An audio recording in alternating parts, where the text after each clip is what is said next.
नमस्कार, मी प्राजक्ता दंडी. मी तुम्हा सर्वांचं माझ्या यूट्यूब चॅनलमध्ये स्वागत आहे. पावसाळा सुरू झालेला आहे आणि पावसाळ्यामध्ये वेगवेगळ्या साथीच्या रोगांचे पेशंट्स वाढताना आपल्याला दिसूनच येतं.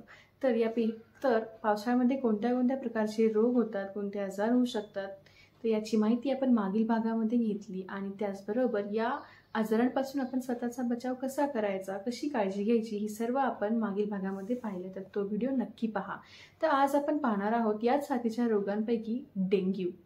तर महाराष्ट्रामध्ये तर डेंग्यूचे दरवर्षी पेशंट वाढतच आहेत. यावर्षी तो प्रकार सुरू झालेला आहे.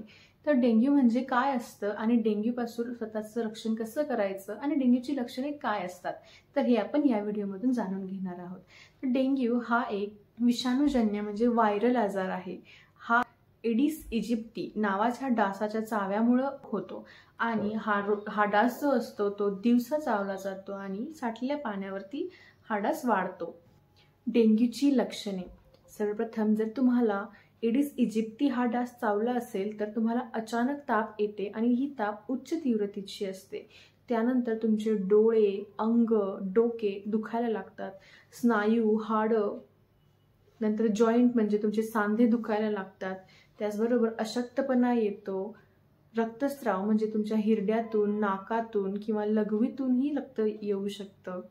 त्याचबरोबर उलट्या होणे, अशक्तपणा, मळमळ, अस्वस्थपणा, चिडचिड होणे ही सर्व डेंग्यूची लक्षणे असू शकतात. जर डेंग्यू वाढत गेला, गंभीर झाला तर त्याची लक्षणे काय असतात, तर रक्तस्राव हा जास्त प्रमाणात व्हायला लागतो. हिरड्यातून, कानातून, नाकातून रक्त यायला लागतं. त्याचबरोबर तुमच्या अंगावरती चट्टे येतात, पुरळ येतात. त्याचबरोबर जास्त अशक्तपणा येतो. तुमचा पेशी म्हणजे प्लेटलेट कमी होतात आणि तुम्हाला जास्त वेगवेगळे आजार होण्याची शक्यताही वाढते.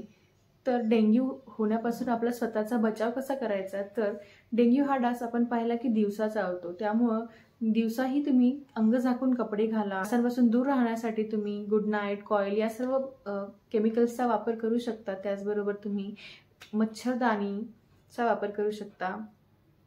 त्यानंतर तुमच्या घराच्या सर्वात महत्त्वाचं म्हणजे तुमच्या घराच्या आजूबाजूला जर पाण्याचा साठा असेल तर त्याला लगेच नष्ट करा आणि अशा प्रकारचा साठा नंतर होऊही देऊ नका, जेणेकरून तुम्ही या एडिस इजिप्टी या प्रजातीच्या डासापासून दूर राहाल आणि डेंग्यूपासूनही दूर राहाल. अशा वेगवेगळ्या प्रकारच्या आजारांची माहिती घेण्यासाठी माझ्या चॅनलला सबस्क्राईब करा आणि ह्यामधून तुम्हाला माहिती मिळाली असेल तर नक्की लाईक आणि शेअर करायला विसरू नका.